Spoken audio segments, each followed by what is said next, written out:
चाणक्य और वह कांटा। राज्य में अमन शांति थी। चंद्रगुप्त मौर्य सम्राट के रूप में राज्य चला रहे थे और उनके गुरु चाणक्य प्रधानमंत्री पद पर कार्यरत थे। एक दिन चाणक्य सुबह सुबह महल के बगीचे में टहलने निकले। वहां की व्यवस्था सुंदर थी, पर जैसे ही उन्होंने घास पर पैर रखा, एक नुकीला कांटा उनके पैर में चुभ गया। उन्होंने अपने सेवक को बुलाया और कहा, राजमहल के बाग में कांटा, ये लापरवाही है। सेवक घबरा गया, बोला, क्षमा कीजिए आचार्य, अभी इसे हटवाता हूं।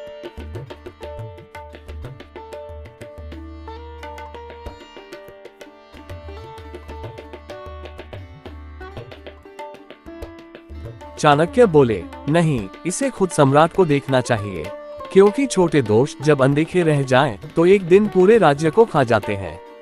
सेवक भागकर चंद्रगुप्त को ले आया। चंद्रगुप्त आए, देखा सचमुच कांटा था।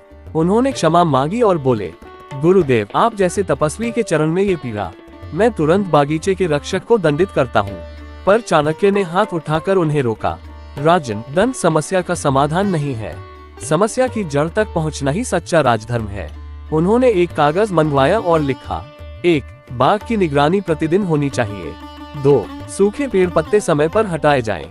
3. जिन स्थानों पर जनता आती है वहां की सुरक्षा सर्वोपरि मानी जाए। फिर उन्होंने वह कांटा लेकर एक सुनहरे पात्र में रखवाया।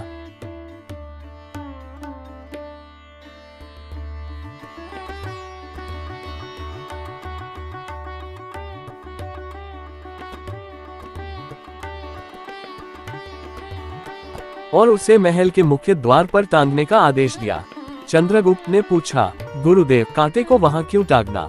चाणक्य ने गंभीर स्वर में कहा, ये कांटा एक प्रतीक है। अगर राजा सतर्क नहीं रहेगा तो राज्य को चुभने वाला पहला कांटा हमेशा सबसे पास से आएगा। और यह भी याद रहे, शत्रु बाहर से नहीं आता, वो शासन की छाया में पलती लापरवाही से जन्म लेता है। उस दिन से महल और राज्य की सफाई, निगरानी और सजगता एक नए स्तर पर पहुंची। चंद्रगुप्त ने भी सीखा, एक छोटे से कांटे की चुभन एक पूरे राज्य को जागरूक कर सकती है।